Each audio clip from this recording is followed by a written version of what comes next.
It is Friday, November 8th, 2013, and I'm just doing a little protest in front of the Unitarian Church in Montreal, which is having a concert tonight.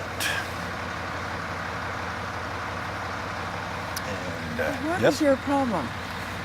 My problem is basically this church and other Unitarian Universalist churches have within them what I would describe as militant atheists.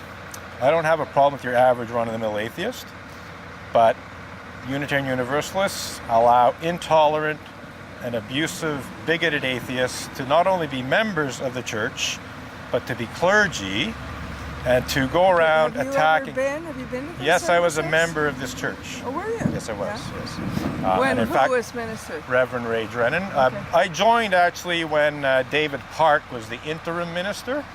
He came in after Charles Edis. Yeah. Charles Edis retired. David Park became the interim minister for 2 years, and I had absolutely no problem with him.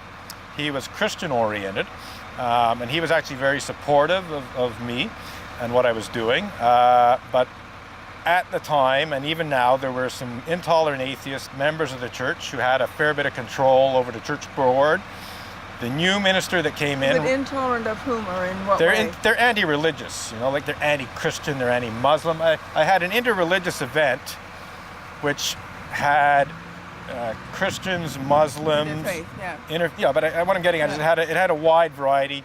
Yeah. And when it was over, one of these cranky old atheists said to me that he was disgusted with the fact that Muslims in traditional Muslim dress had entered his church. Well, did you try and talk to him about it? I tried, but he's like, I said, when you're a bigot, your mind is not easily changed. But there are bigots everywhere. I agree, but there's bigots here, and I'm dealing with it. That's not the only. That's not the. I don't think you are, because actually, I'm not a member of the congregation, right. But I'm a Presbyterian actually. Right. But I work with this congregation a lot. Right. On certain issues of social justice and world peace and so on. Right. And I find them to be and I also know the congregation in North Hackney and the townships. Right. Certainly with a strong belief in God. I've never met an atheist there, but they know. Well, talk to Reverend Diane Rollert, because I'm pretty sure she's an atheist. You think so?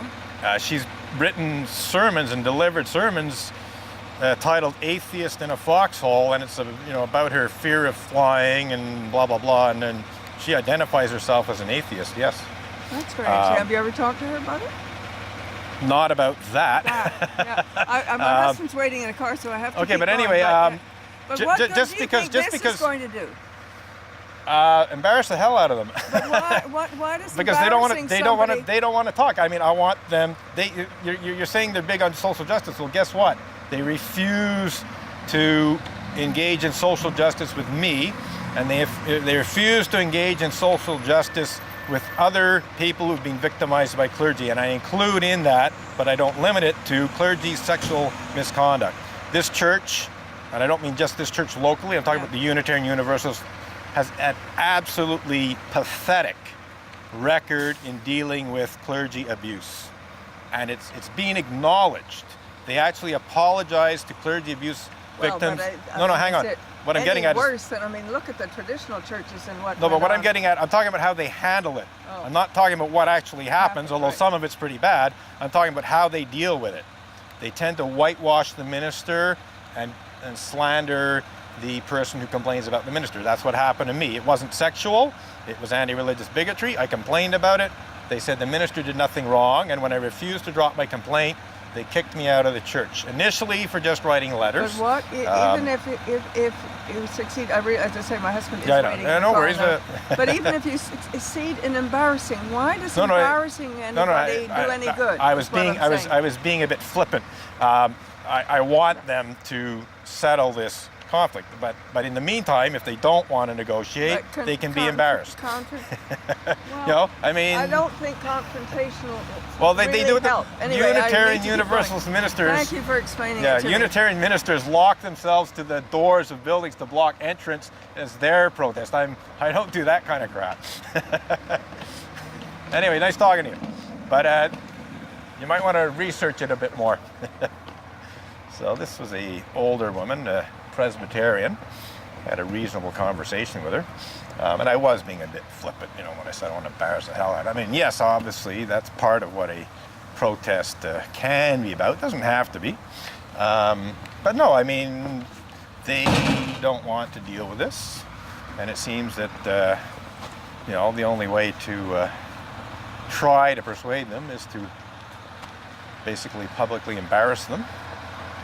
And, you know, they Unitarian Universalists certainly try to publicly embarrass the people they protest against. I think they tried very hard to publicly embarrass the Sheriff Joe Arpaio down in Arizona when they had their UUAGA in Phoenix a few years ago. You know, they didn't really try to be terribly peaceful. They actually blockaded his building. So no, I mean, I'm not doing anything different than top-level Unitarian Universalist clergy do, including UUA President Peter Morales. And unlike UUA President Peter Morales, I do not block the entrance to this church.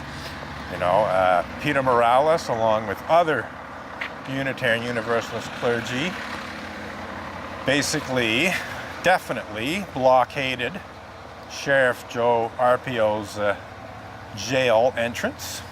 And I can't be 100% sure about other buildings, but I do know that the previous UUA president, Bill Sinkford, was arrested for blockading the entrance of an embassy. Can't remember exactly which country, but it was the embassy of an African country. And of course, you know, the whole deal is they want to be arrested in ersatz civil disobedience. You know, they want to be arrested for the publicity value. That's really all there is to it. And they usually arrange things in such a way that they get arrested on very minor charges that are misdemeanors, and at worst they're paying a fine, at worst they're in jail overnight. So it's basically just theatrics, you know, and publicity seeking and so on. So really, like I said, you know, yes, you know, yes, I do want to embarrass the Unitarian Universalists because, quite frankly, they deserve a certain amount of embarrassment. Some of the things that they say and do are incredibly embarrassing.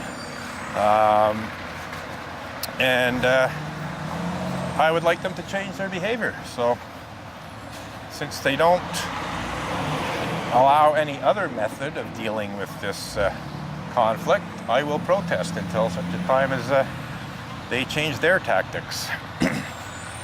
So anyhow, it looks like most of the people have entered the church. So I basically had two longish conversations that lasted the better part of half an hour, and which was the better part of the time that people are entering the church, you know, between 7 and 7:30. So I suppose I could have come a little earlier, but I timed it so that I would be here about half an hour before the concert started, because I didn't expect a whole lot of people to show up, you know, more than half an hour before the concert. So now I'm debating how much longer I want to stick around. I expect the concert will be at least an hour and a half, if not longer. So maybe I should go have a little bite to eat and come back like I do sometimes. Because yeah, I mean, it is a public protest, but in terms of people entering the church, I think we're pretty well done. And the road is blocked off, so there's not nearly the car traffic that there normally is, nor are there a whole lot of pedestrians. So if nobody sees your protest, there's not much point protesting, is there? So I think we're probably going to wrap this up for now, and quite possibly for the whole evening. I think it was worth it just for those two interesting discussions, which are all on one half-hour segment of videotape, which will be going on YouTube, because it will show just how incredibly stupid some of the members of this church are in terms of interfering with my constitutionally guaranteed right to protest against their stupidity. So on that note, I think we're pretty well going to wrap this up. Just putting away the picket signs now.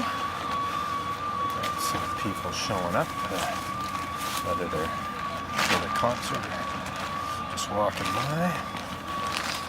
I guess I'm just walking by. Yeah, sure enough.